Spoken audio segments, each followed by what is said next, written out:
Ils sont inquiets, très inquiets même. On peut le dire, oui. Nous passons à travers une crise sanitaire grave qui recèle en même temps une crise économique très profonde. La survie du groupe hôtelier qu'ils bâtissent depuis plus de 30 ans est pour la première fois menacée. Effectivement, nous sommes dans un mode de survie. On essaie de garder notre entreprise et de garder nos gens.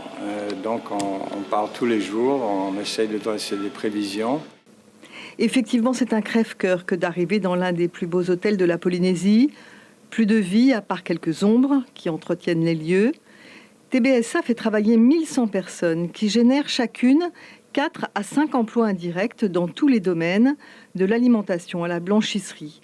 Des domaines qui n'ont plus de travail. Mais pour le moment, aucun salarié du groupe n'a été remercié. Et en 30 ans que je gère cette entreprise, on n'a jamais licencié personne pour une raison économique. Jamais. Les charges salariales coûtent au groupe 350 millions par mois. Pour le moment, tout le monde est payé, jusqu'à épuisement des congés. Après, TBSA devra emprunter de l'argent pour maintenir les salaires 3 mois de plus. Et plus tard, rien en vue. Même la fin du confinement ne saurait faire vivre un groupe dont la clientèle locale ne représente que 8% du chiffre d'affaires. Pour nous, la question n'est pas confinement, déconfinement de personnes en Polynésie, c'est confinement, déconfinement du pays, donc les frontières. Quand bien même le pays serait donc déconfiné, nous n'avons pas de travail à offrir à nos salariés.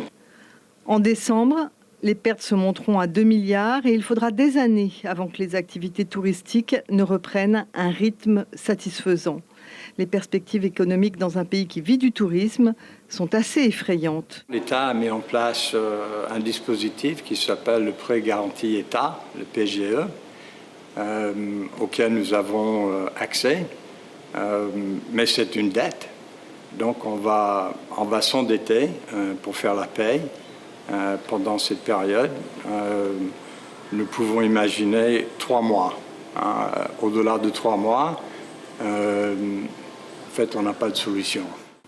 Seule perspective envisageable, selon le groupe, que l'État s'engage massivement pour assurer un chômage partiel rémunéré à 80% jusqu'à la reprise d'une activité mondiale normale.